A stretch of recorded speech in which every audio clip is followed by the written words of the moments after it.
Hello there. Welcome to History for Sleep. Tonight, we travel back more than 3,000 years to a world that once had everything. Global trade stretched across continents. Kings signed international treaties. Bronze technology connected civilizations from Europe to Asia. And then, within just 50 years, it all burned. Empires collapsed. Cities turned to ash. Writing vanished. Millions disappeared. Historians call it Bronze Age collapse, the moment civilization almost ended. Tonight, let's slowly uncover what really happened. Let me paint you a picture of the world around 1200 BC. This wasn't primitive. This was sophisticated, connected, advanced.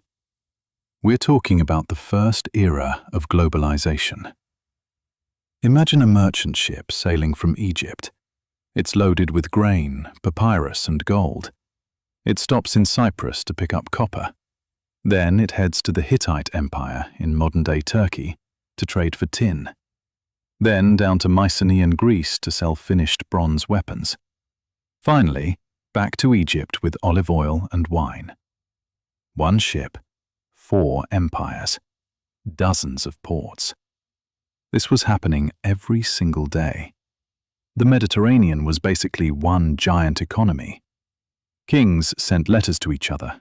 We found them. "Hey brother, send me some gold." "Sorry cousin, bad harvest this year. Can't send the grain." They called each other family. They arranged marriages between royal houses. They had peace treaties, trade agreements, diplomatic immunity. It was sophisticated. Bronze was everything. It was the plastic of the ancient world, the silicon of its time. You needed bronze for tools, for weapons, for farming equipment, for everything. And making bronze? That required copper and tin. Tin especially was rare.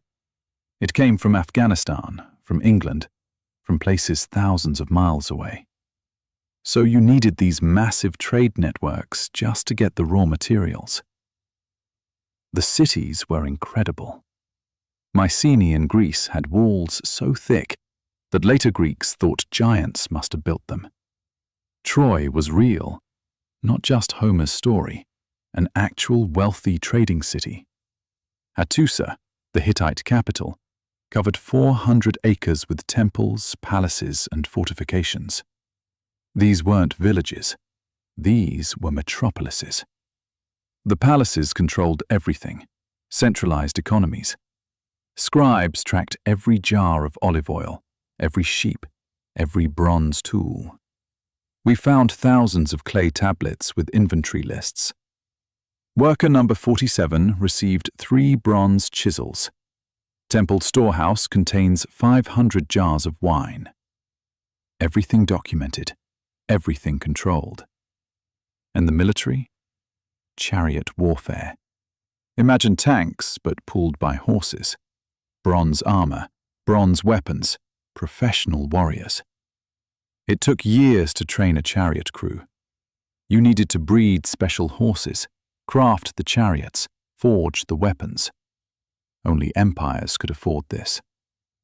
Which meant empires were basically invincible against anyone without the same technology. Life was good. Farmers fed cities. Artisans created luxury goods. Merchants got rich. Kings built monuments. Priests performed rituals that had been performed for 1,000 years. Everything was stable, predictable, eternal. Or so they thought. Around 1250 BC, things started getting weird. Small things at first. Trade routes getting disrupted, shipments arriving late, prices going up. Nothing catastrophic, just unsettling. The climate was changing. We know this from tree rings, from lake sediments, from pollen samples. The Mediterranean was getting drier. Droughts that used to happen every 50 years were happening every decade.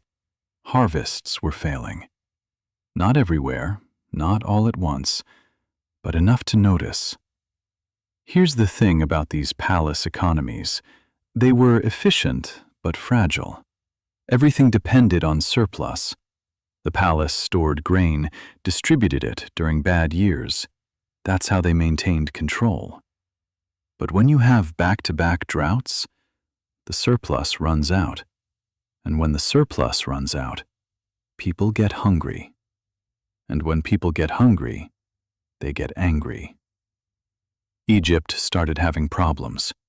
The Nile floods, which were predictable for thousands of years, were getting erratic. Too high one year, too low the next. Egypt's entire civilization was based on the Nile's reliability. When that failed, everything else started shaking. The Hittite king was writing desperate letters. "Send grain immediately! Our people are starving!" To Egypt, to Ugarit, to anyone who would listen. The Hittites controlled a massive empire, but they couldn't feed their own people. That's not a good look when you're supposed to be a superpower. Then the earthquakes started. And I don't mean one or two. I mean a decades-long series of major earthquakes hitting the entire eastern Mediterranean. We can see it in the archaeological record, destruction layers at dozens of sites, all around the same time. Cities rebuilt, then destroyed again by another quake, then rebuilt, then destroyed again. Imagine living through that. Your city gets flattened by an earthquake. You spend years rebuilding. Then another earthquake hits. You rebuild again. Then another. At some point, people start wondering if the gods are angry. If maybe this location is cursed. Maybe we should leave. The trade networks were getting disrupted. Tin supplies from Afghanistan stopped arriving. We don't know why. Maybe bandits, maybe war, maybe the mines ran out. Doesn't matter. Without tin, you can't make bronze. Without bronze, your economy collapses. Your military becomes obsolete. Your tools break and can't be replaced. Some cities started fortifying frantically. Archaeological digs show massive construction projects, bigger walls, more watchtowers, better defenses. Why? What were they afraid of? The documents don't say. They just built walls and hoped. Pirates were becoming a problem. Small raids at first, coastal villages getting hit. But the raids were getting bigger, bolder.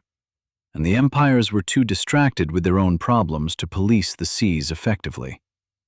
The system was stressed. Not broken yet, but stressed. Like a rope being pulled from multiple directions. You can't see the individual fibers starting to snap, but they are, one by one. Until suddenly, now we get to one of the greatest mysteries in ancient history. The Sea Peoples. Who were they? Where did they come from? Nobody knows for sure. And that's what makes them terrifying. Here's what we know. Around 1200 BC, Egyptian records start mentioning attacks by groups they call the Sea Peoples. They give names: Peliset, Cheker, Shekelesh, Denyen. These names might correspond to later groups like the Philistines, or they might not. It's all guesses. Egyptian reliefs show these invaders. They're different from Egyptians. Different clothes, different weapons, different ships. They're traveling with women and children in ox carts. This isn't a raid. This is migration. They're looking for new homes because something happened to their old ones. But here's the scary part. They were unstoppable. They swept through the Mediterranean like a tsunami. They destroyed cities that had stood for centuries. Ugarit, one of the wealthiest trading cities in the world, burned to the ground. They found a letter in the ruins, a king writing to another king. The enemy's ships are here. My cities are burned. All is lost. That's where the letter ends. The Hittite Empire? Gone. Their capital, Hattusa? Abandoned. Just abandoned. A city that housed tens of thousands of people, center of an empire that had lasted 500 years. People just left, walked away. The palace, the temples, the houses, all empty. Mycenaean Greece? Destroyed. Palace after palace burned. The bureaucratic system collapsed. Writing disappeared. Greece entered a dark age that lasted 400 years. Cyprus? Invaded and burned, multiple times. They kept rebuilding, and the sea peoples kept coming back. Only Egypt survived. Barely. Ramses III fought them in a massive battle around 1180 BC. We have his records. He claims he defeated them, pushed them back, and he did. Egypt survived. But at what cost? Egypt after Ramses III was a shell of its former self, economically devastated, militarily exhausted.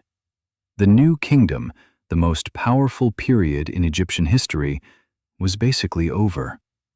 They limped along for a few more generations, but the glory days were done. So who were the Sea Peoples really? Some theories.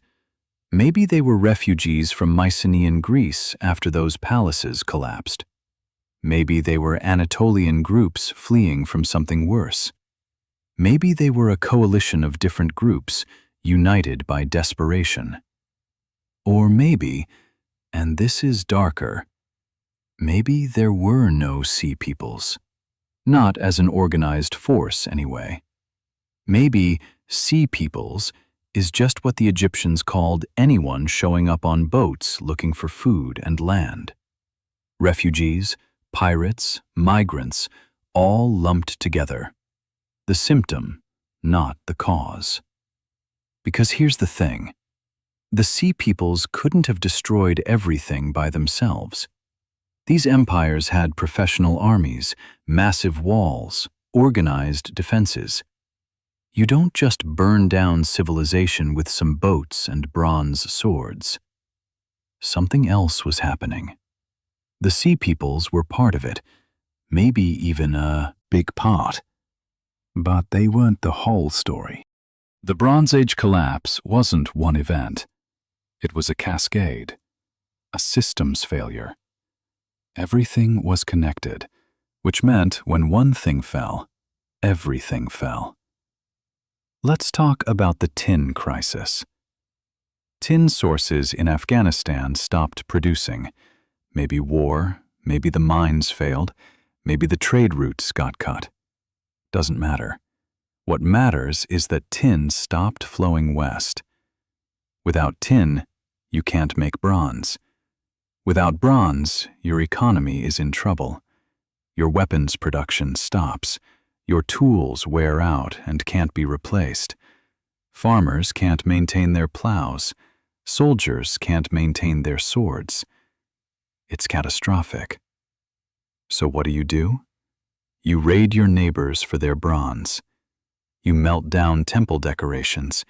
You get desperate.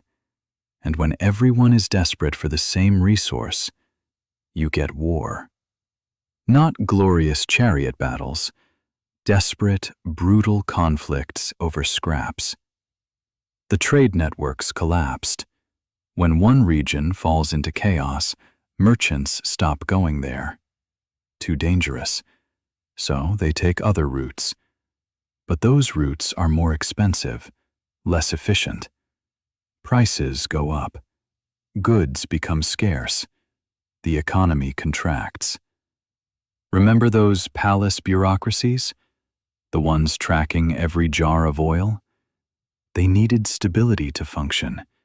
They needed predictable harvests, reliable trade, social order. When those things disappeared, the whole system seized up like an engine without oil.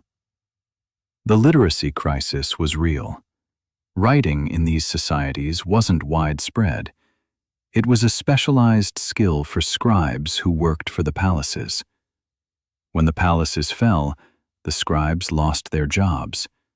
Why teach your son to read and write when there's no palace to employ him? Better teach him to farm, to fight, to survive.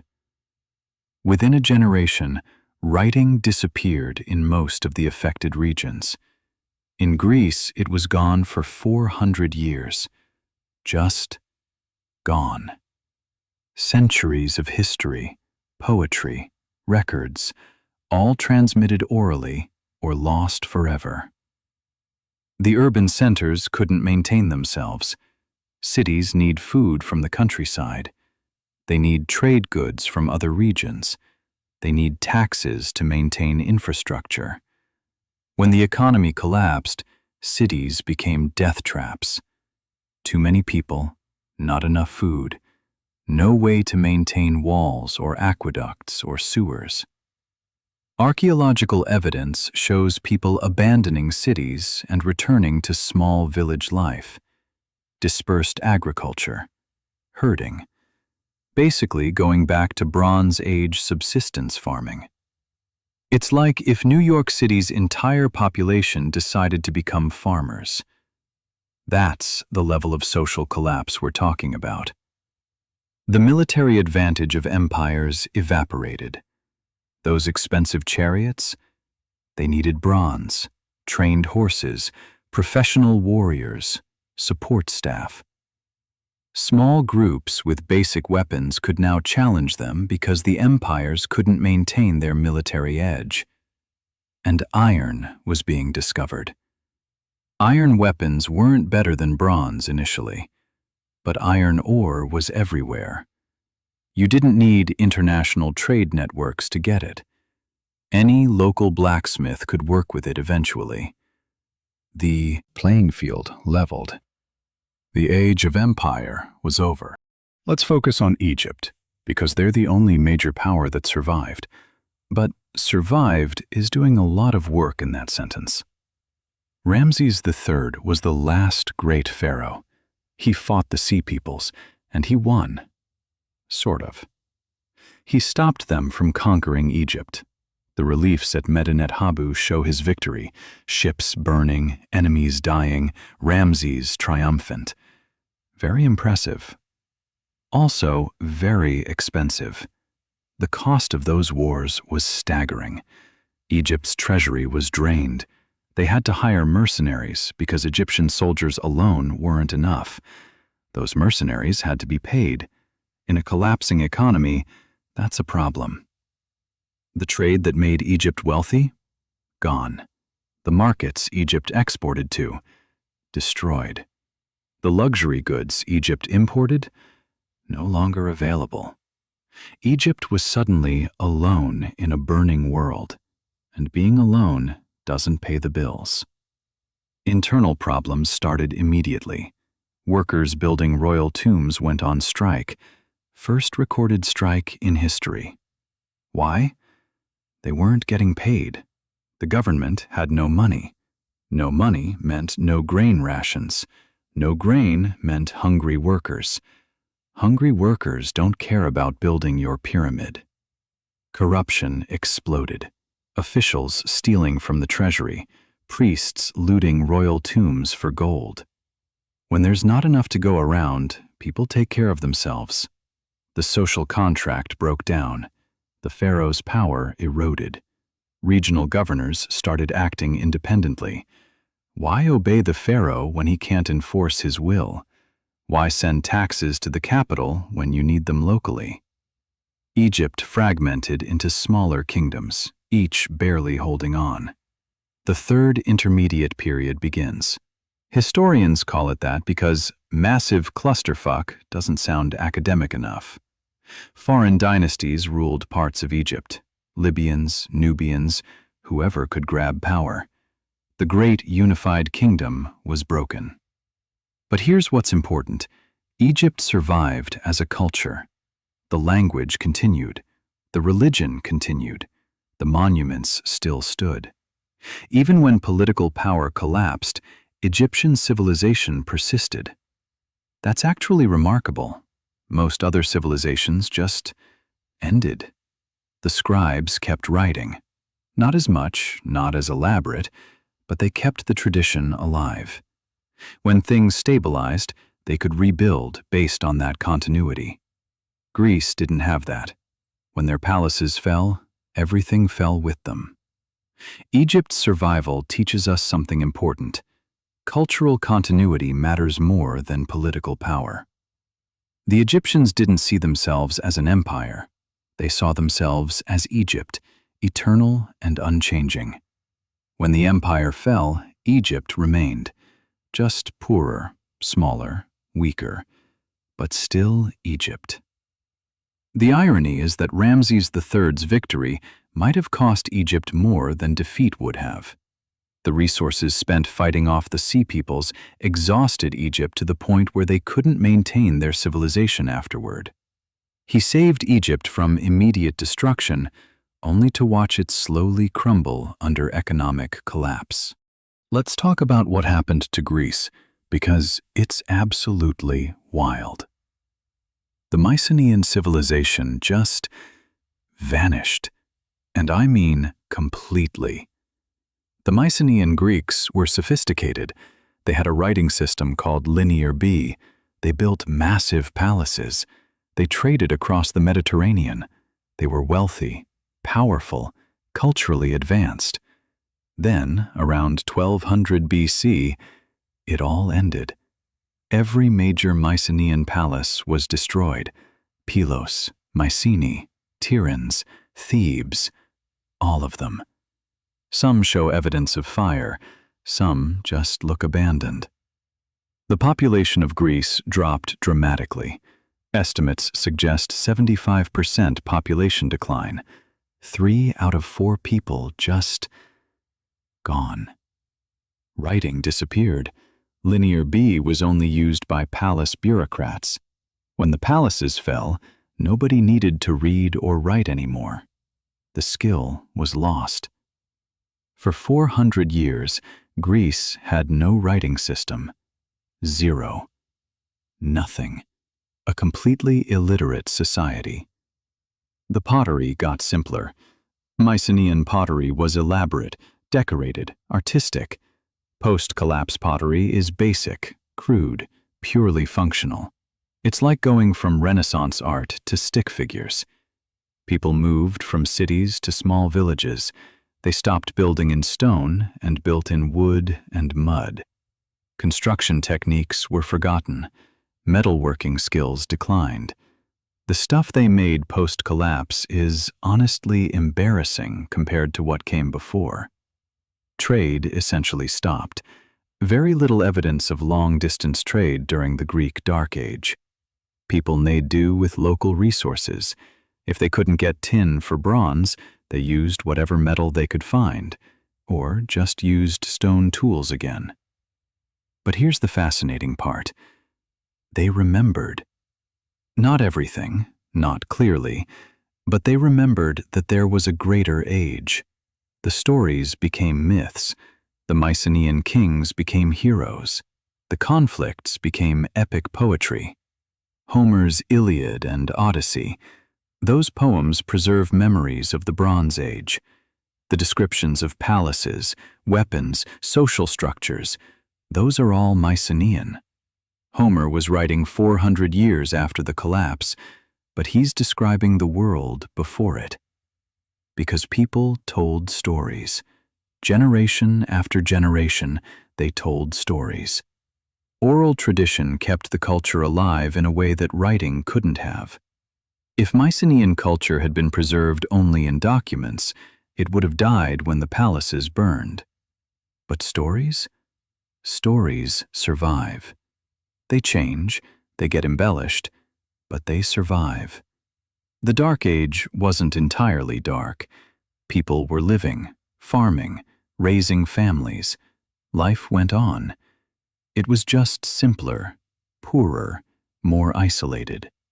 Villages instead of cities, subsistence farming instead of trade, chiefs instead of kings.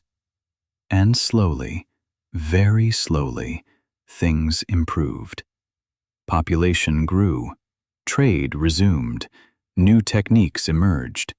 Around 800 BC, the Greeks adopted the Phoenician alphabet and started writing again. Not linear B, that was gone forever. A new alphabet, better and simpler.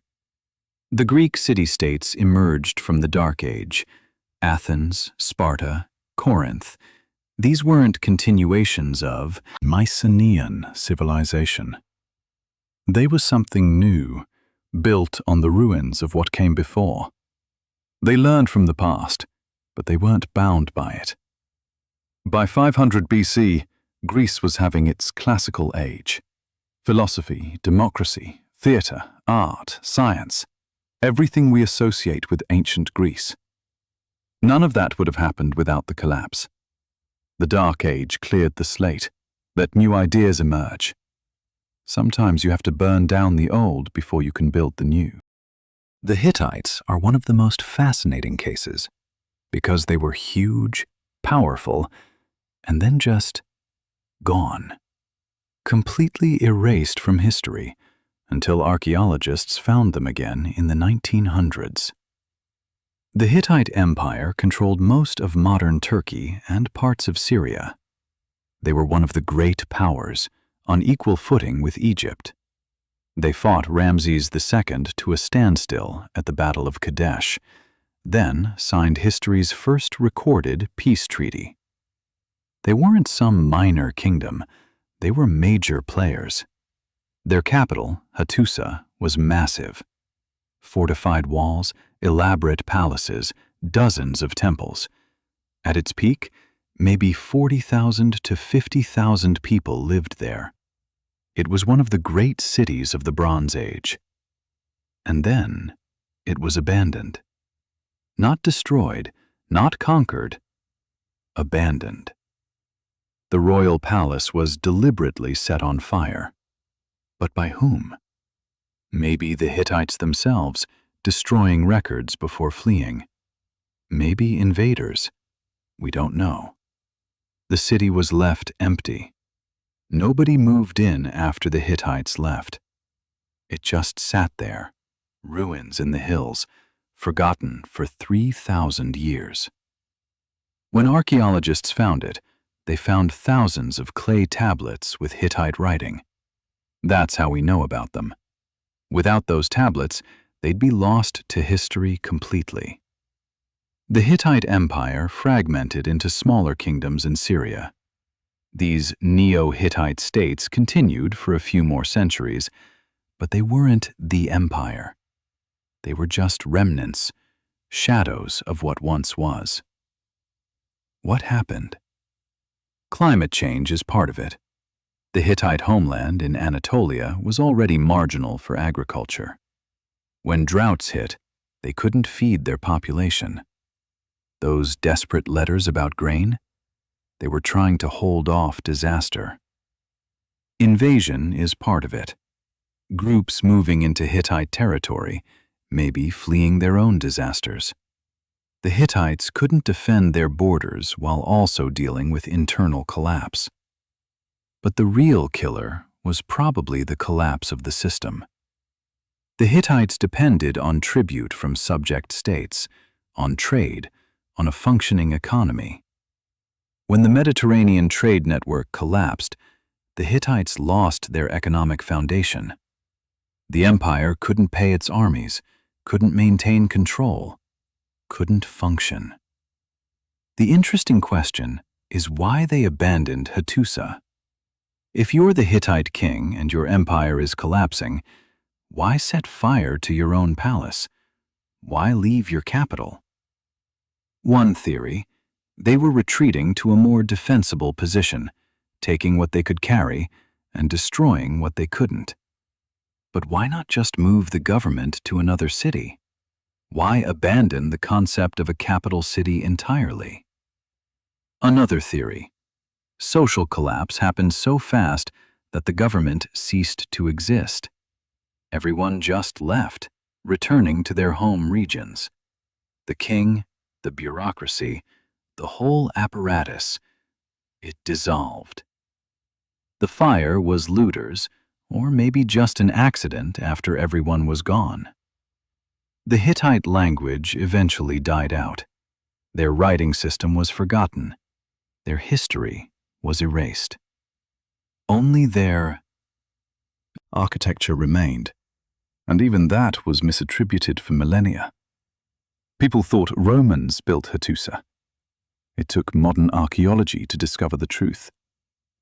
The Hittites show us how completely a civilization can vanish. They were powerful, sophisticated, literate. They left behind massive monuments. And still, they were forgotten. Makes you wonder what else we've lost. What other civilizations disappeared so thoroughly that we don't even know they existed. Let me explain why tin mattered so much, because this is crucial to understanding the whole collapse. Bronze is an alloy, about 90% copper and 10% tin. Copper was relatively common in the Mediterranean. You could mine it in Cyprus, in Sinai, in other places. But tin? Tin was rare, really rare. The major sources were Afghanistan and Cornwall in England, both thousands of miles from the Mediterranean centers of civilization. Getting tin required vast trade networks crossing multiple territories, changing hands multiple times, with every middleman taking a cut. This made tin expensive, but more importantly, it made tin vulnerable. If any link in that chain broke, the whole system failed. And around 1200 BC, multiple links broke simultaneously. The Indus Valley civilization in Pakistan collapsed around the same time. Different reasons, but it cut off trade routes to Afghanistan. Suddenly, no tin from the east. Cornwall was still producing, but getting tin from England to the Mediterranean meant either a dangerous sea journey around Western Europe or a long overland route through unstable regions. Either way, supply dropped dramatically. What happens when you can't get tin? You can't make new bronze. Old bronze tools and weapons wear out. You can recycle bronze, melt down old tools to make new ones, but you're not gaining anything, just redistributing what you have. And some is always lost in the process. The value of bronze skyrocketed. Things that used to be common became precious. Farmers couldn't afford bronze plows. They went back to wooden ones, which were far less effective. Productivity dropped. Less food production meant less surplus. Less surplus meant less trade. Less trade meant less access to resources. It's a vicious cycle. Weapons became scarce. Kingdoms that relied on bronze weapons for their military superiority suddenly couldn't maintain their armies. The balance of power shifted. Groups that couldn't challenge empires before suddenly could. Remember those palace economies with their detailed records? Worker received 3 bronze chisels. When bronze became scarce, the palace couldn't give out tools anymore, couldn't pay wages in bronze goods. The whole system of palace control broke down. Some regions had copper but no tin. They could make copper tools, but copper is soft. It bends, it wears out fast.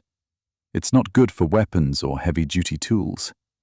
Having copper without tin was almost as bad as having no metal at all. Iron was starting to emerge as an alternative.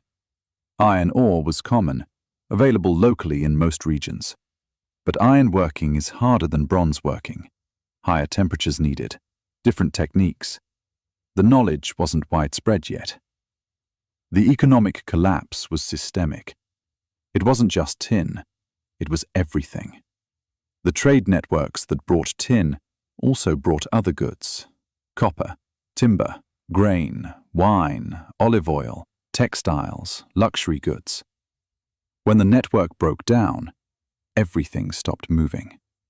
Prices became meaningless. In one Hittite text, they're complaining that a single bronze weapon cost as much as feeding a worker for a year. That's hyperinflation. When your currency, whether it's bronze or grain or silver, loses its value, your economy collapses.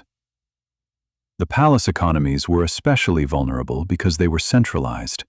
Everything flowed through the palace. The palace distributed resources, assigned work, maintained order. When the palace couldn't get resources anymore, the whole system seized up.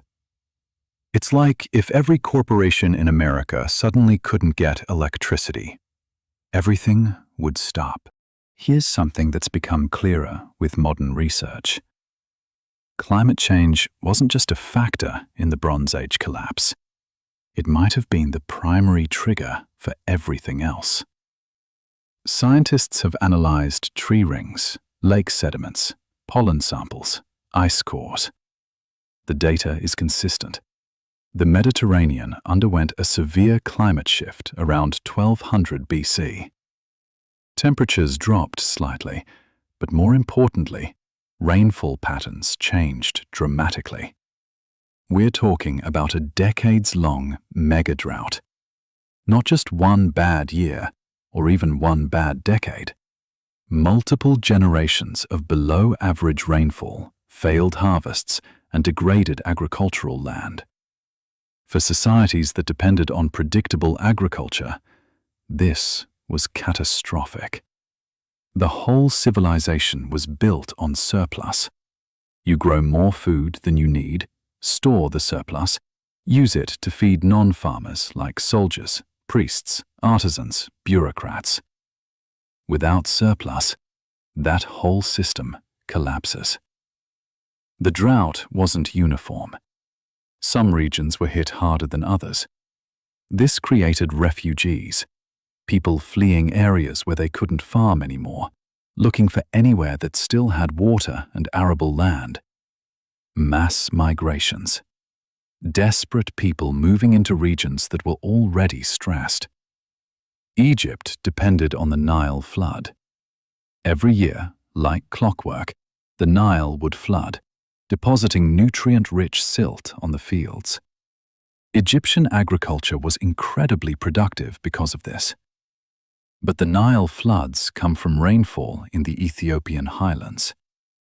When that rainfall decreased, the floods decreased. Some years the flood was too low, not enough silt, not enough water. Other years it was catastrophic, too much water, destroying fields and homes. The variability was the killer. Ancient societies could handle predictable conditions, even harsh ones. But unpredictability? That's impossible to manage with Bronze Age technology. You can't build massive irrigation systems on the scale needed. You can't transport enough food to make up the deficit. Crop failures led to famine. Famine led to social unrest. Social unrest led to rebellion and war. War disrupted trade. Disrupted trade led to economic collapse. Economic collapse led to more crop failures because farmers couldn't get tools or seeds. It's all connected. The megadrought also affected pastoralism. Herders need grazing land for their animals. When grasslands dry up, they have to move. This puts them in conflict with farmers and with other herders. Suddenly you have armed groups of pastoralists raiding settled communities for food and water.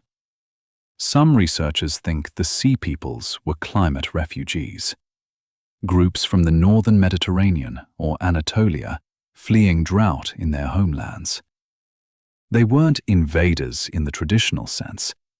They were desperate people looking for anywhere they could survive. They brought their families, their animals, their entire communities. And they were willing to fight for new territory because they had no choice. The archaeological evidence supports this. Settlements in marginal areas were abandoned first. Makes sense.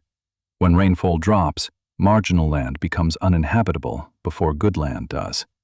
Then those refugees moved into better land, putting pressure on societies that were already struggling. Here's what's really unsettling. The drought wasn't as severe as what climate models predict for our future. The temperature drop was maybe 1 degree Celsius. The rainfall reduction was maybe 15 to 20% below normal. That's all it took to collapse multiple civilizations. Think about that. A relatively modest climate shift by our standards destroyed the entire Bronze Age world. What does that tell us about our own climate crisis? We're looking at much larger changes, much faster. And our civilization is way more interconnected, way more dependent on global systems than the Bronze Age was. Let's talk about something that doesn't get enough attention. The Eastern Mediterranean was hit by a devastating series of earthquakes during the collapse period.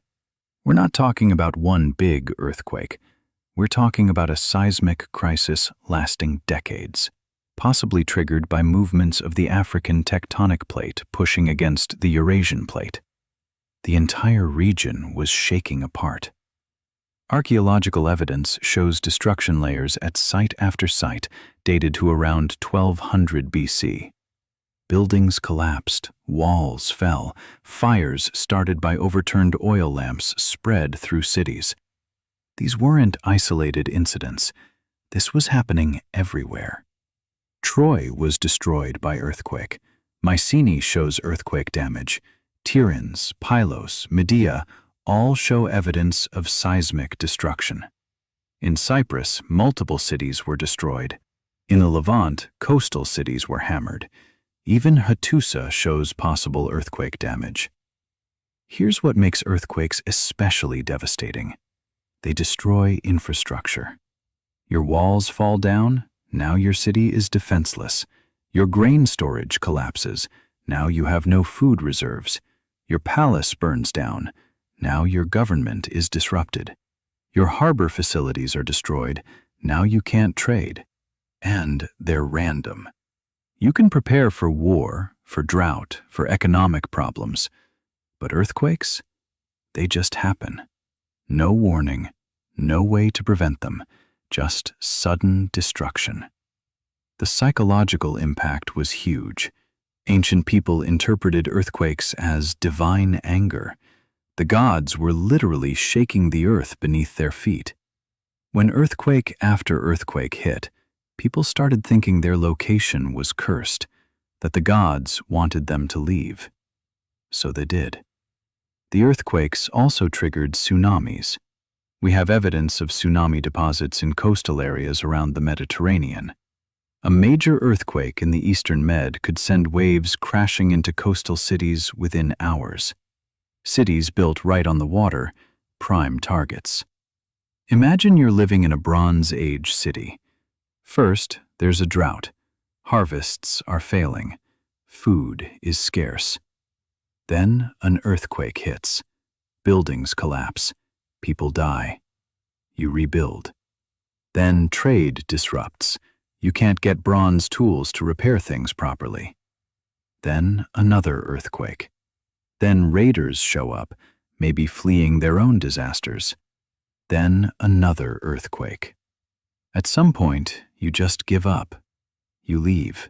You go anywhere else. The combination of drought and earthquakes was especially deadly. Drought weakened the society economically and socially. Earthquakes destroyed the physical infrastructure. Together, they created a perfect storm of disaster. Some researchers think the earthquakes might have been the trigger that turned a crisis into a collapse.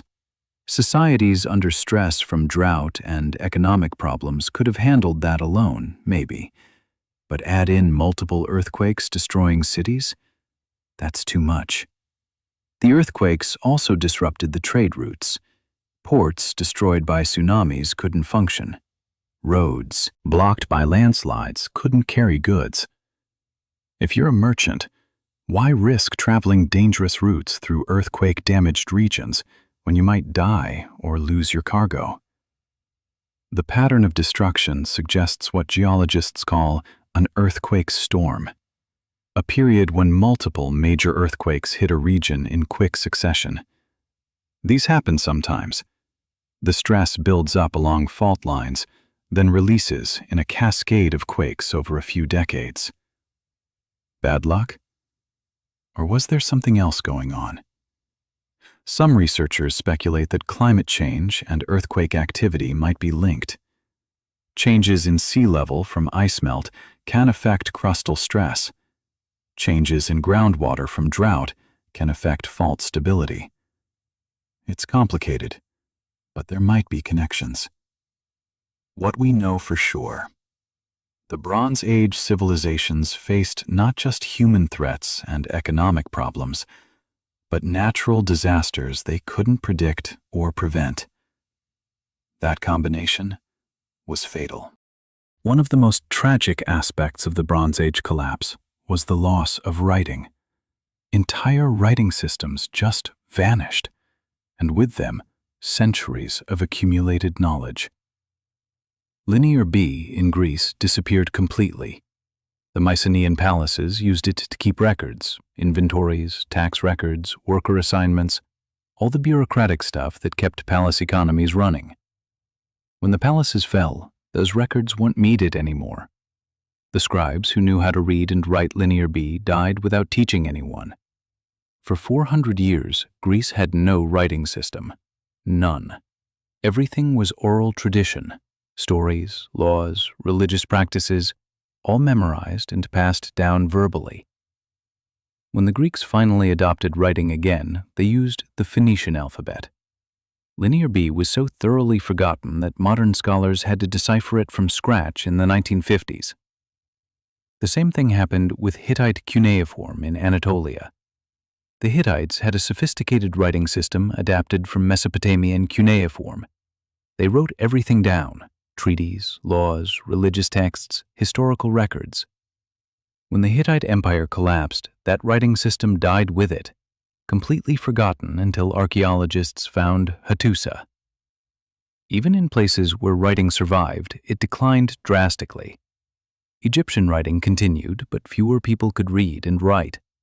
The elaborate literary texts of the New Kingdom gave way to simpler, more practical inscriptions. The cultural richness that literacy enabled was diminished. Why did this happen? Writing in the Bronze Age wasn't widespread. It was a specialized skill taught in palace schools to train bureaucrats. You became a scribe to get a government job. It took years to learn, hundreds of symbols to memorize, complex grammar, specialized vocabulary. When the palaces collapsed, there were no government jobs, no reason to train scribes. Why spend years teaching your son to read and write when he needs to learn farming or herding to survive? Literacy became economically useless in a subsistence economy. The loss of literacy meant the loss of accumulated knowledge.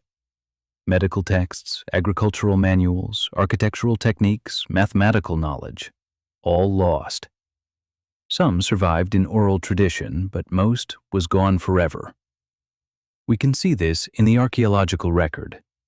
Before the collapse, we find thousands of written documents.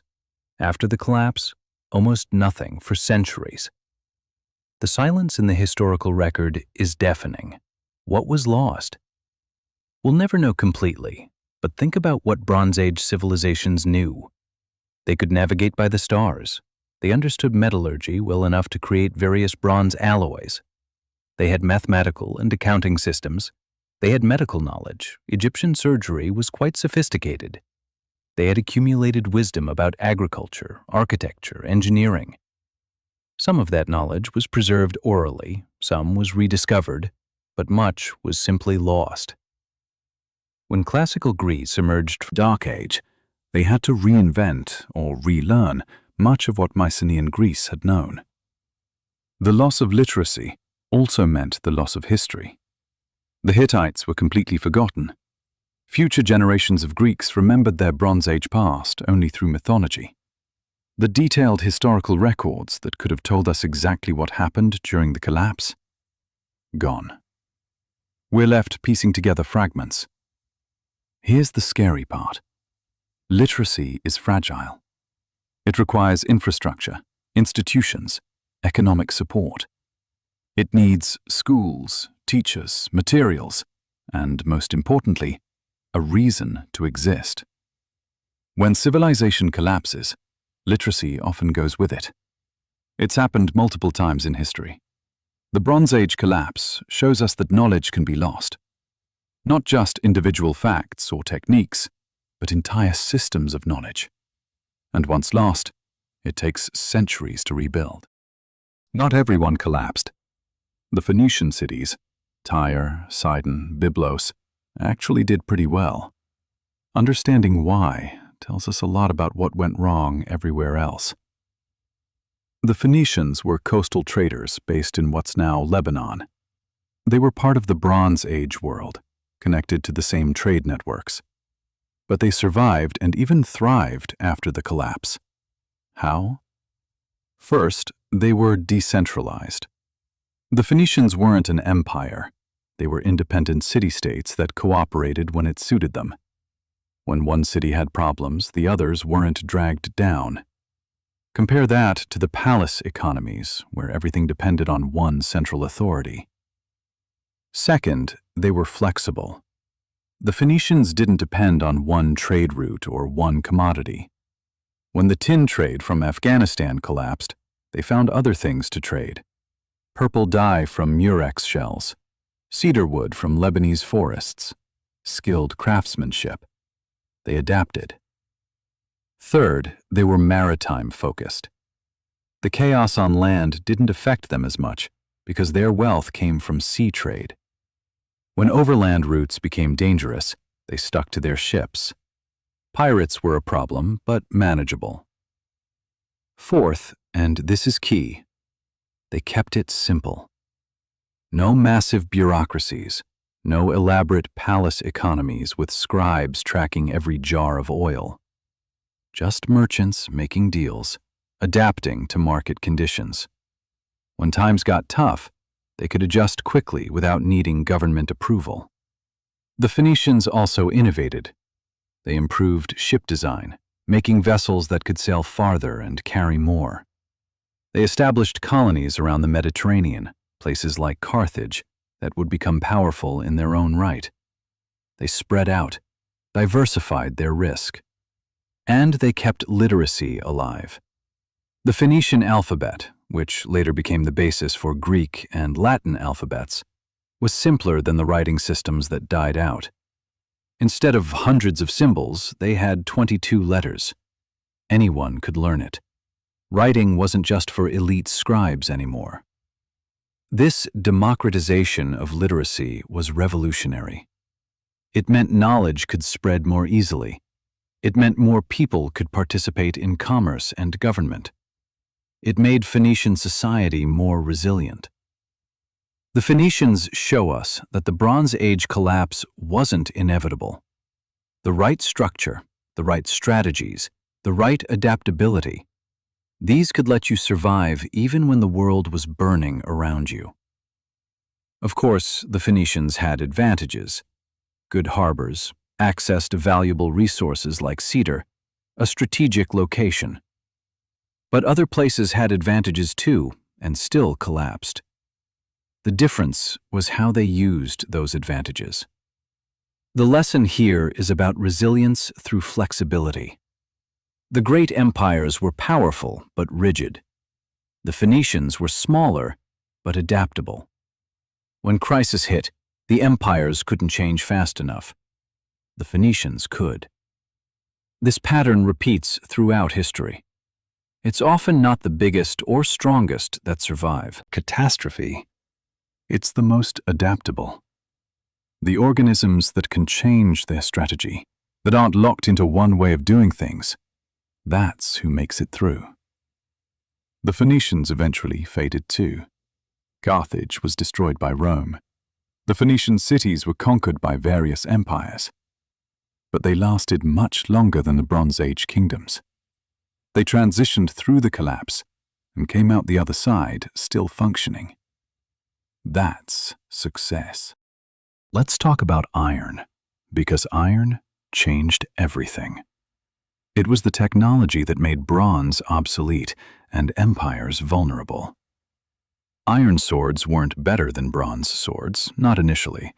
Early iron was actually inferior to good bronze. It was less sharp, more brittle, harder to work with. Bronze was still the superior material for weapons and tools, but iron had one massive advantage: availability. Iron ore is everywhere. You don't need international trade networks to get it. Any region with rocks probably has iron ore.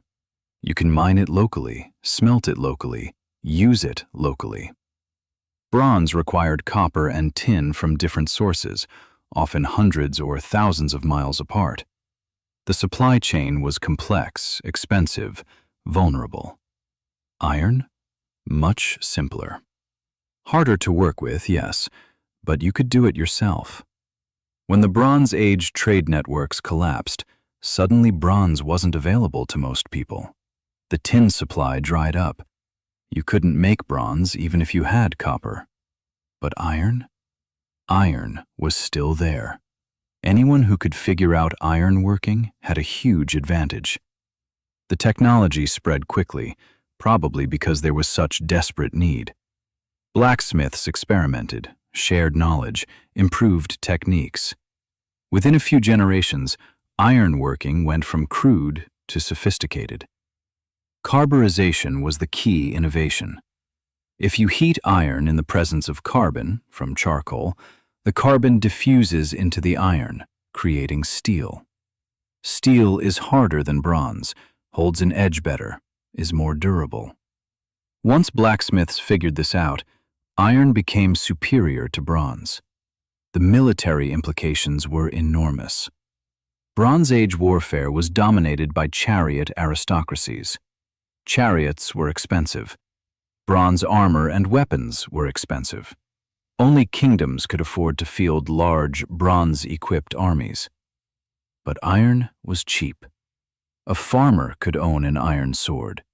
A village could equip an iron-armed militia. The military advantage of centralized kingdoms evaporated. Small groups could now challenge empires. This democratization of military power made empire building much harder. Why submit to a distant king when you have the weapons to defend yourself? Why pay tribute when you can fight back? The balance of power shifted toward decentralization. Some scholars argue that iron was a cause of the collapse, not just a result. Maybe the spread of iron technology destabilized the existing power structures. Empires couldn't maintain their monopoly on military force. Subject peoples could rebel. The system fell apart. But the timing doesn't quite work. Iron technology was spreading during the collapse, but it wasn't widespread before. It seems more like iron filled the vacuum left by bronze. Once the tin trade collapsed and bronze became unavailable, people turned to iron out of necessity. The Iron Age that followed the Bronze Age was different. Smaller kingdoms, more warfare, more mobility. The massive palace civilizations were gone. In their place, a patchwork of competing states, none dominant enough to create empire. In some ways, this was good. More competition meant more innovation. The decentralized Iron Age produced Greek philosophy, Jewish monotheism, Phoenician alphabet, and eventually the foundations of Western civilization. Would that have happened in stable Bronze Age empires? Maybe not. Iron also enabled new kinds of society. You could farm marginal land more effectively with iron tools. You could clear forests. You could settle regions that were too difficult with bronze technology. Human populations spread into areas that were previously wilderness. The Bronze Age was about control. Controlling trade routes, controlling resources, controlling people. The Iron Age was about adaptation. Adapting to new technologies, new challenges, new opportunities. That adaptation eventually led to the classical civilizations we know: Greece, Rome, Persia, China's unified states. We don't talk enough about disease in the Bronze Age collapse, partly because we don't have much evidence. But disease probably played a major role, maybe even a decisive one. Trade networks that connected the Mediterranean also connected disease pools. When societies are isolated, they develop resistance to local diseases, but when you start trading globally, you're exposed to new pathogens. This is what devastated Native Americans when Europeans arrived, diseases they had no immunity to. The Bronze Age Mediterranean was experiencing its first real globalization. Egyptian sailors traveled to Cyprus, Mycenaean merchants went to Anatolia, Hittite envoys visited Egypt. Everyone was mixing, which means diseases were spreading. We have some hints in the texts, references to plagues, to pestilence sent by the gods, to cities struck by disease. But details are scarce. Ancient people didn't understand germ theory. They attributed disease to divine anger or bad air or moral failing. What diseases might have spread? Probably several. Smallpox, plague, typhus, dysentery. Any communicable disease could spread along trade routes. In populations with no immunity, mortality rates could be catastrophic. Disease and famine are linked. Malnutrition weakens immune systems. Hungry people get sick more easily and die from diseases that wouldn't kill well-fed people. The drought-induced famines probably made populations vulnerable to disease outbreaks. Disease also affects social stability. When people are dying in large numbers, society breaks down. Who maintains law and order when half the city guards are dead? Who collects taxes when the tax collectors are dead? Who farms when the farmers are dead? The psychological impact of epidemic disease is severe. People flee cities, spreading disease to new areas. They lose faith in their leaders who can't protect them. They lose faith in their gods who don't answer prayers. Social bonds fracture. There's also the possibility of biological warfare, sort of. If you're a desperate group looking for new land, and you know a city is weakened by disease, that's when you attack. The disease does half your work for you. We might interpret this as invasion causing collapse, but really, disease caused the vulnerability that made invasion possible. The collapse of long-distance trade would have had paradoxical effects on disease. Initially, less contact means less disease spread, but it also means less access to medicinal materials. The Bronze Age world had some effective medicines: opium, various herbs, techniques that worked even if they didn't understand why. When trade collapsed, access to those medicines was lost. The lack of direct evidence for disease doesn't mean it wasn't important. Diseases don't leave clear archaeological evidence most of the time. You can sometimes detect plague bacteria in ancient DNA, but only in specific conditions. Mostly, epidemic disease is invisible in the archaeological record. But we can make inferences. Dramatic population declines without clear evidence of warfare or famine? Probably disease. References to divine plagues in texts? Probably disease. Sudden abandonment of cities? Could be disease making those locations unlivable. Modern epidemics show us how devastating disease can be. The Black Death killed a third of Europe. The 1918 flu killed millions globally. COVID-19 disrupted global society even with modern medicine. Imagine epidemic disease in a Bronze Age society with no understanding of contagion, no real medicine, no public health measures. It would be apocalyptic. Disease might have been the hidden killer in the Bronze Age collapse. Not the only cause, but maybe the tipping point that turned crisis into catastrophe. Here's something fascinating. The Indus Valley civilization in Pakistan and India collapsed around the same time as the Mediterranean civilizations. Was it connected? Maybe, maybe not. But it shows how widespread the crisis was. The Indus Valley civilization was sophisticated. Planned cities, advanced drainage systems, standardized weights and measures, written language. Mohenjo-Daro and Harappa were as impressive as anything in the Mediterranean. They traded with Mesopotamia, with the Persian Gulf, possibly with the Mediterranean. Then, around 1900 to 1700 BC, it collapsed. The cities were abandoned. The writing system disappeared. Population dispersed. It's eerily similar to what happened in the Mediterranean 500 years later. What caused it? Climate change was probably key. The Indus Valley depended on the monsoon rains. The monsoons come from the Indian Ocean, bringing seasonal rain that makes agriculture possible. When the monsoon patterns shifted, the rains became unreliable. The Indus River itself changed course. Rivers in flat landscapes can do this. They silt up, flood, and carve new channels. Archaeological evidence suggests major flooding, followed by the river moving away from some cities. When your water source disappears, your city dies. The Indus people left. They didn't fight to the last man. They just moved, dispersing into smaller villages, returning to a rural lifestyle. The archaeological record shows continuity in pottery and other material culture. Same people, different lifestyle. The knowledge was lost, though. The Indus script has never been deciphered. We can't read it. We don't know what language they spoke. Their libraries, if they existed, are gone. The engineering knowledge that built those incredible cities? Lost. But cultural elements persisted.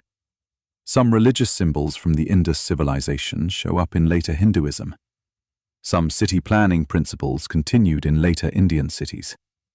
The civilization collapsed, but pieces survived in the cultures that came after. What's the connection to the Mediterranean? The Indus Valley traded with Mesopotamia. When the Indus civilization collapsed, that trade ended. Mesopotamia lost access to Indus goods, and probably to the routes that went through the Indus region to places beyond, like Afghanistan. Remember the tin crisis? Afghanistan was a major tin source.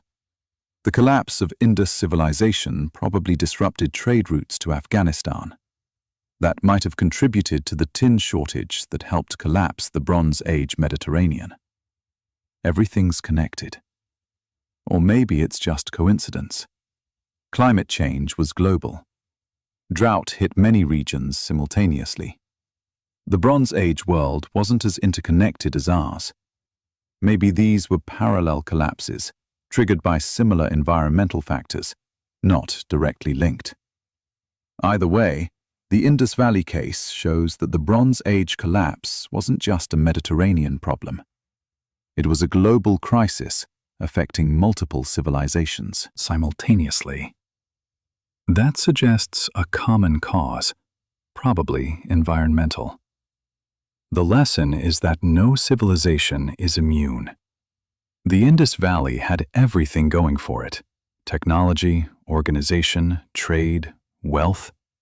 Still collapsed. The Mediterranean civilizations had all that too. Still collapsed. When the environmental or social stresses become too great, complexity doesn't save you. Sometimes it makes you more vulnerable. Let's talk about what life was like after the collapse. Because it wasn't total chaos. People survived. They adapted. They created new societies from the ruins of the old.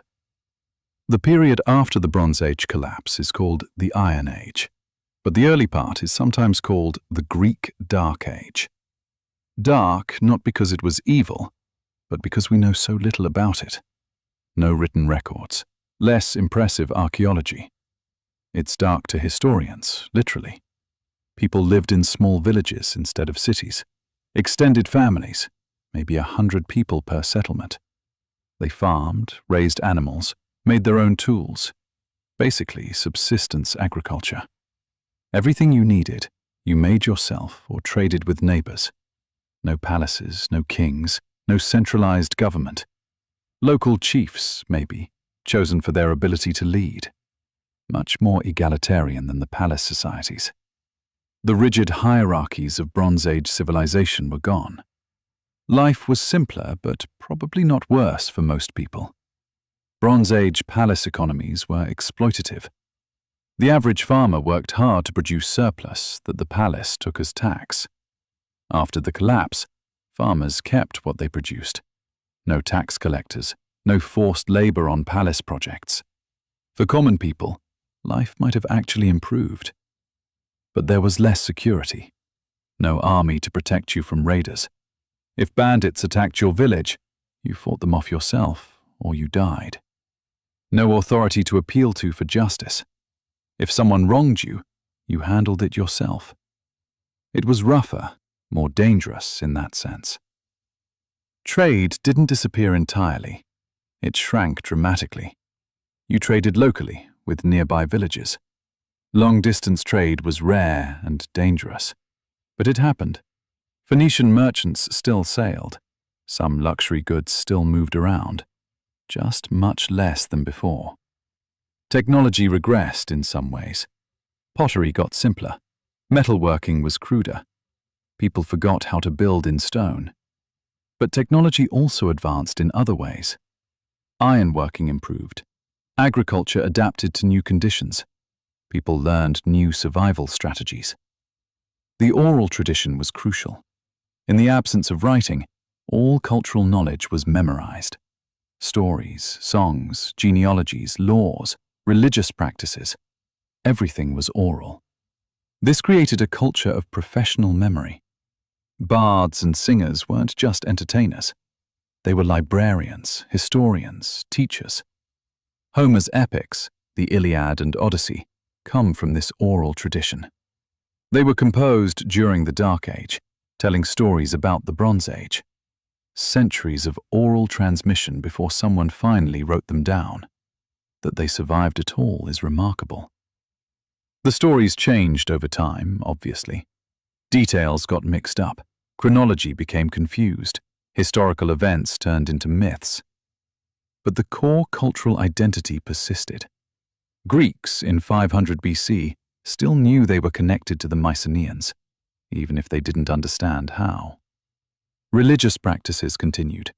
The same gods were worshipped. The same festivals were celebrated.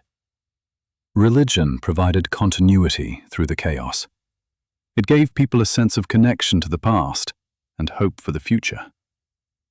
Slowly, very slowly, things improved. Population grew. Villages became towns. Trade networks rebuilt. Wealth accumulated. By 800 BC, Greece was emerging from the Dark Age. Writing returned. Art became more sophisticated. Cities formed. The Classical Age was beginning. The Dark Age lasted about 400 years. That's a long time. 16 generations. Your great-great-great-great-great-great-great-great-great-great-great-grandparents lived in a different world. Most people probably didn't remember the Bronze Age at all, except as myths about heroes and monsters. But they survived. Humanity didn't end. Civilization didn't end. It just changed form, adapted to new circumstances, and eventually it rebuilt, creating something new and maybe better than what came before. Okay, let's bring this home. What does the Bronze Age collapse teach us about our own civilization? Because the parallels are uncomfortable. First, complexity is vulnerability. The Bronze Age world was complex, interconnected, specialized. That made it powerful, but also fragile. When one part failed, everything failed. Our world is even more complex, even more interconnected. Global supply chains, international financial systems, the internet, everything's linked. One major disruption could cascade. Second, environmental change is dangerous. Climate change destroyed the Bronze Age. We're facing much more severe climate change. They had a 1-degree temperature shift and a drought. We're looking at 3, 4, maybe 5-degree shifts. Sea level rise, more extreme weather. We've been warned. Third, nobody thinks they're about to collapse. The Bronze Age people didn't see it coming. They thought their civilization was eternal. They'd been around for centuries. Why would anything change? But change happened anyway. We think our civilization is permanent too. We might be wrong. Fourth, collapse can be rapid. The Bronze Age collapse took only 50 years from peak to ruin. That's one human lifetime. Your parents grew up in a functioning civilization. You watch it fall. Your children grow up in the ruins. It doesn't take centuries. It can happen fast.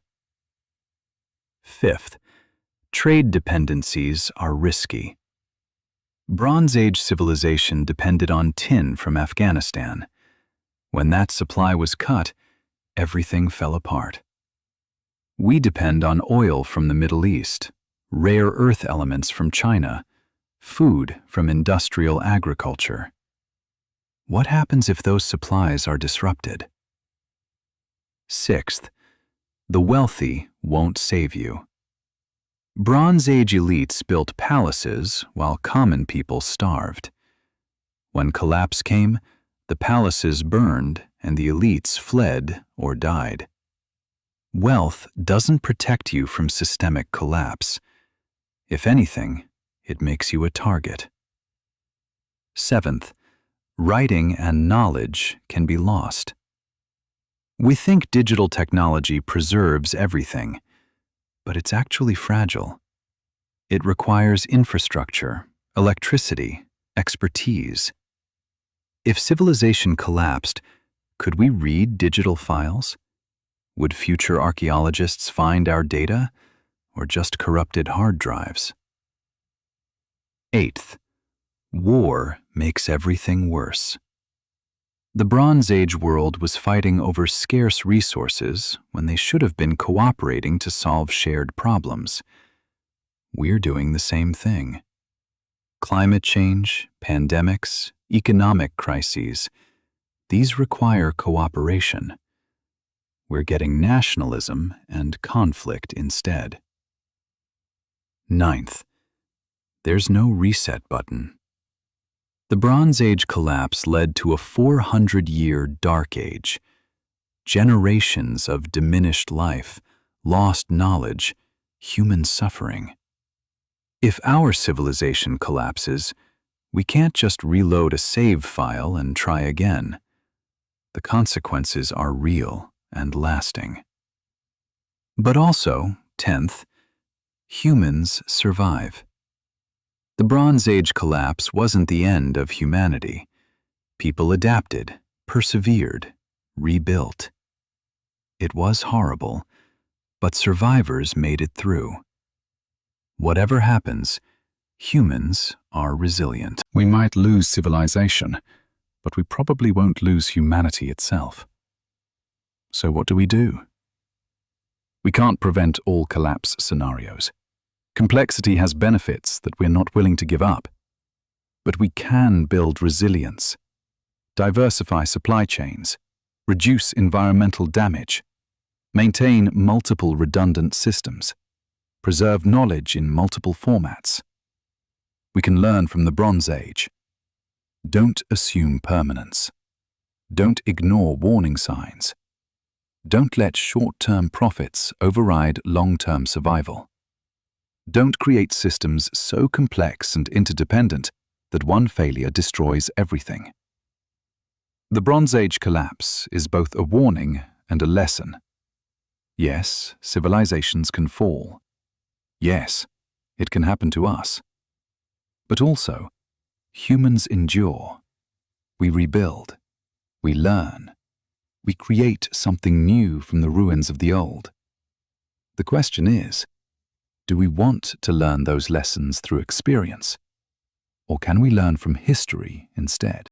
Let me tell you about how we even know about the Bronze Age collapse, because it's a fascinating detective story. For a long time, we didn't. The ancient world was just Greece, Rome, Egypt, Mesopotamia, the civilizations we had written records about. The Bronze Age before them? Mysterious. Then, in the late 1800s, a German businessman named Heinrich Schliemann decided to find Troy. Everyone thought Homer's Iliad was just mythology. Schliemann believed it was history.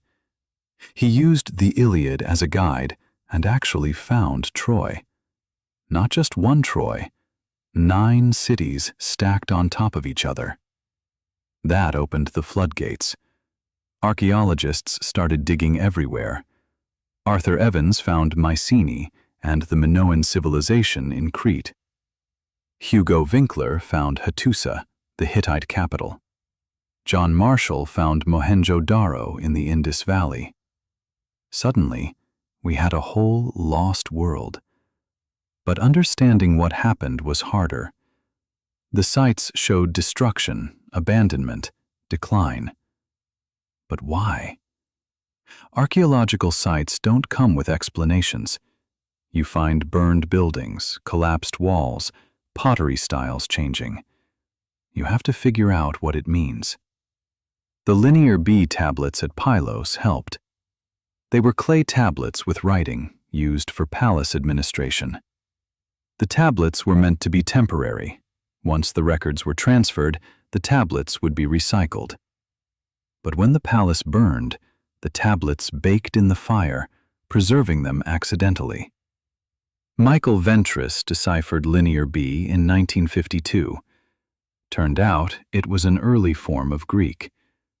Reading the tablets gave insight into how palace economies worked, what they traded, how they organized labor. The last tablets at Pylos record preparations for a military threat. Then the palace burned. Story ends there. Egyptian records helped too. Ramses III's temple at Medinet Habu has reliefs showing battles with the Sea Peoples. We get names, descriptions of ships, depictions of battles. It's propaganda, not objective history, but it's something. Hittite archives at Hattusa provided more pieces. Letters between kings, treaties, reports of attacks. One letter mentions enemy ships appearing off the coast. Another requests emergency grain shipments. Then the archives end. The city was abandoned. Modern science added new tools. Dendrochronology, dating tree rings, shows climate patterns. Ice cores from Greenland showed temperature changes. Lake sediment cores show drought conditions. Pollen samples show changes in vegetation. We can reconstruct the environment ancient people lived in. DNA analysis tells us about population movements. Who went where? Who mixed with whom? Isotope analysis of teeth and bones tells us where people grew up. Trace element analysis of metal tells us where ores came from. Every new technique adds pieces to the puzzle. But we still have huge gaps. We don't know who the Sea Peoples really were. We don't know exactly what caused the Hittite abandonment. We don't know if there was one collapse trigger or multiple factors. Historians debate this constantly. Different scholars emphasize different causes. Some focus on climate change, some on systems collapse, some on Sea Peoples invasions, some on the tin crisis. Probably it was all of them combined. Multiple stresses hitting simultaneously, overwhelming society's ability to cope. The debate matters because it's not just ancient history. Understanding how civilizations collapse helps us understand how they might collapse in the future. The Bronze Age is our case study, our warning from the past. New discoveries keep happening. Advanced scanning technology reveals hidden texts on damaged tablets. Underwater archaeology finds Bronze Age shipwrecks with intact cargo. Satellite imagery shows hidden ancient sites. Each discovery adds to our knowledge. The Bronze Age collapse is still being solved. We know much more than we did 50 years ago. We'll know more 50 years from now. It's an ongoing investigation, one of the greatest mysteries in archaeology. After the Dark Age, civilization rebuilt. But it was different. The new world that emerged was in many ways better than what came before. The Phoenicians, as we discussed, had survived the collapse. They became the merchants of the Mediterranean, establishing colonies from Cyprus to Spain. Carthage, their most famous colony, became a major power that would later challenge Rome. More importantly, the Phoenicians developed that alphabet. 22 letters instead of hundreds of symbols. Easy to learn, easy to use. This democratized literacy. You didn't need to spend years in palace schools to learn to read. A merchant could teach his son. A craftsman could keep his own records. The Greeks adopted this alphabet around 800 BC, adding vowels to make it even better. Suddenly, literacy spread beyond the elite. Common people could read and write. Ideas could spread faster. Knowledge wasn't locked up in palace archives anymore. The Greek city-states that emerged were different from Bronze Age kingdoms. Instead of one king ruling from a palace, you had independent cities governing themselves. Athens developed democracy. Sparta developed its military system. Corinth focused on trade. Each city was its own experiment in governance. This diversity drove innovation. Cities competed with each other, but also learned from each other.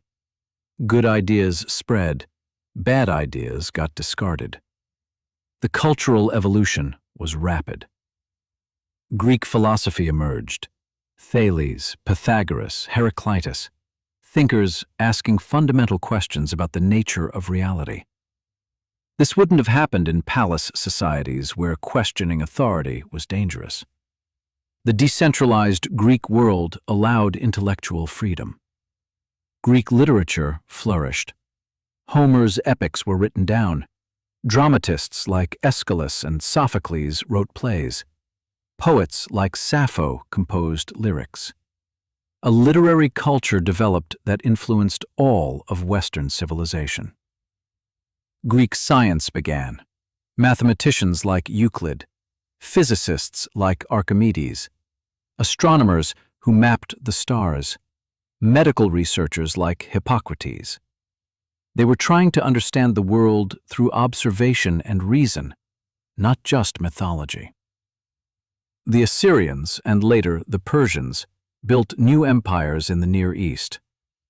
These were different from Bronze Age empires, larger, more diverse, with better administration. They learned from the past, improved on it. The Persians, particularly, were sophisticated. They built roads connecting their empire. They developed a postal system. They were relatively tolerant, allowing subject peoples to keep their own customs and religions as long as they paid taxes. It was a more sustainable model than Bronze Age conquest. In India, the Vedic period gave rise to Hinduism and Buddhism. In China, the Zhou dynasty replaced the Shang, bringing new philosophies like Confucianism and Taoism. Around the Mediterranean, Jewish monotheism was developing. The Iron Age was an age of spiritual and intellectual ferment. Why did all this happen after The collapse? Partly because the collapse cleared away the old, rigid systems. The palace economies were efficient but stifling. Everything was controlled. Everyone had their place. There was no room for innovation or dissent.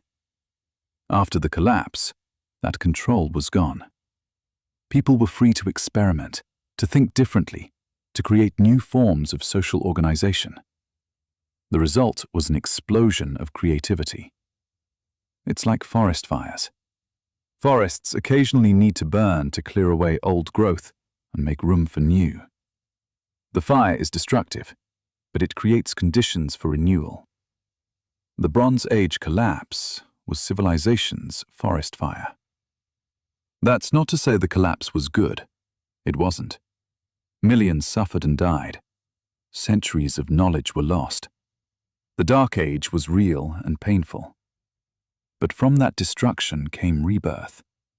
Classical civilization, which we still draw on today, emerged from the ruins of the Bronze Age.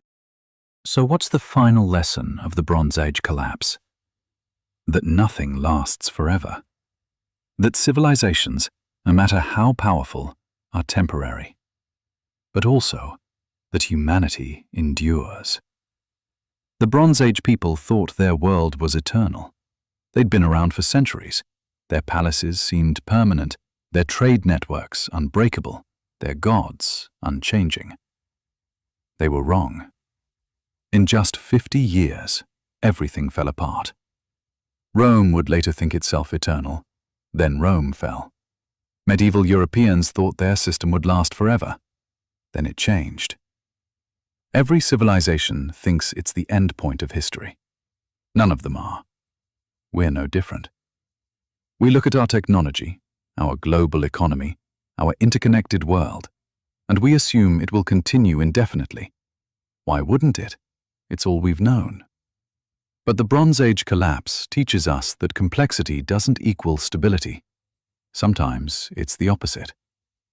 The Bronze Age world collapsed because of multiple simultaneous stresses: climate change, natural disasters, economic disruption, war, disease, and systems failure. We face similar threats today: climate change, environmental degradation, economic inequality, political instability, pandemic disease, and increasingly complex systems vulnerable to cascading failures. Are we headed for collapse? Maybe. Maybe not. The future isn't written. But we should be worried. The parallels are too close to ignore. Here's the thing, though. Knowing about collapse can help us avoid it. The Bronze Age people didn't know they were vulnerable. We do. We can see the warning signs. We can take action. What action? Build resilience. Reduce complexity where possible. Diversify supply chains. Address climate change seriously. Reduce inequality. Strengthen social bonds. Preserve knowledge in multiple forms. Prepare for disruptions. We also need to accept impermanence. Our civilization will end someday. That's not pessimistic. It's realistic. Every civilization ends. The question is whether it ends catastrophically, leaving survivors struggling through a dark age, or transitions into something new, while preserving knowledge and culture. The Bronze Age collapse was catastrophic, but it wasn't the end of humanity. People survived, adapted, rebuilt. They created classical civilization, which was, in many ways, an improvement. Progress isn't linear. Sometimes you have to step back to jump forward. If our civilization collapsed tomorrow, humanity would survive. We're adaptable, resilient, creative. We'd rebuild. It might take generations, but we'd do it. The question is whether we can avoid the collapse in the first place, or at least manage it in a way that minimizes suffering. The Bronze Age collapse happened 3,200 years ago. It was one of the worst disasters in human history. Millions died. Centuries of knowledge were lost. Entire civilizations vanished. But we remember them. We study them. We learn from them. They left us ruins, artifacts, and warnings. They tell us, nothing lasts forever. Build carefully. Watch for warning signs. Be ready to adapt. Value knowledge. Take care of each other. Are we listening? That's the question for our time. The Bronze Age people couldn't hear warnings from the past because they were the first. We have no such excuse. History is speaking to us. The Bronze Age collapse is calling across the millennia. This happened to us. Don't let it happen to you. Will we listen? I hope so. Because the alternative, learning this lesson through experience rather than history, would be devastating. Let's honor the Bronze Age people who suffered through the collapse by ensuring we don't repeat their mistakes. Their civilization fell, but their warning remains. What we do with that warning is up to us.